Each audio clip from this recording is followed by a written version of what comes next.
Welcome to DY news. భక్తి శ్రద్ధలతో ప్రపంచ ప్రసిద్ధి చెందిన ఆసియా ఖండంలో పెద్దదైన మెదక్ పట్టణంలో గల సిఎస్ఐ చర్చిలో ప్రారంభమైన క్రిస్మస్ వేడుకలు ఉదయం 4 గంటల నుంచి మొదటి ఆరాధనతో వేడుకలను ప్రారంభించిన ఇన్ఛార్జ్ బిషప్ కె పద్మారావు వివిధ ప్రాంతాల నుంచి పెద్ద ఎత్తున తరలివచ్చి ప్రత్యేక ప్రార్థనలో పాల్గొన్న భక్తులు తెలంగాణ కాకుండా మహారాష్ట్ర, కర్ణాటక, ఆంధ్రప్రదేశ్, తమిళనాడు వివిధ రాష్ట్రాల నుంచి భక్తులు అధిక సంఖ్యలో మార్మోగుతున్న క్రిస్మస్ వేడుకలు విద్యుత్ కాంతులతో విరజిల్లుతున్న మెదక్ చర్చ్ భక్తులకు అన్ని ఏర్పాట్లు చేసిన సిఎస్ఐ నిర్వాహకులు ఎలాంటి ఆటంకాలు కలగకుండా భారీ బందోబస్తు నిర్వహిస్తున్న పోలీసులు.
విన్సెంట్ అయ్య గారు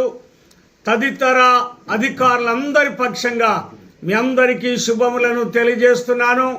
Medak cathedral presbyter incharge reverend doctor Shantaiah గారు, గురువులందరి పక్షంగా పాస్టేట్ సెక్రటరీ, కమిటీ సభ్యులు రెవరెండ్ కె విజయ పద్మరావు తల్లి గారి పక్షంగా మీ అందరికీ శుభములను తెలియజేస్తూ దేవుడు మిమ్మల్ని అందరినీ బహుగా ఆశీర్వదించునుగాక. సహోదరి సహోదరులారా, ప్రభు అయిన యేసుక్రీస్తు నామమున మీ అందరికీ క్రిస్మస్ శుభాకాంక్షలు తెలియజేస్తున్నాను. 2023 సంవత్సరాల క్రితం దేవుడైన యెహోవా సర్వలోక ప్రజలను ప్రేమించి తన ఏకైక కుమారుడు యేసుక్రీస్తును నరావతారిగా ఈ భూమి మీదికి పంపించిన శుభదినం డిసెంబర్ 25వ తారీఖున యేసుక్రీస్తు జన్మించుండగా సర్వ ప్రజలకు పాప విమోచకుడు, సర్వోన్నతుడు, సర్వశక్తి గల దేవుడు ఆయన మనల్ని ప్రేమించి భూమి మీదకి వచ్చి తన చేతులను చాచి తన కౌగిట్లోనికి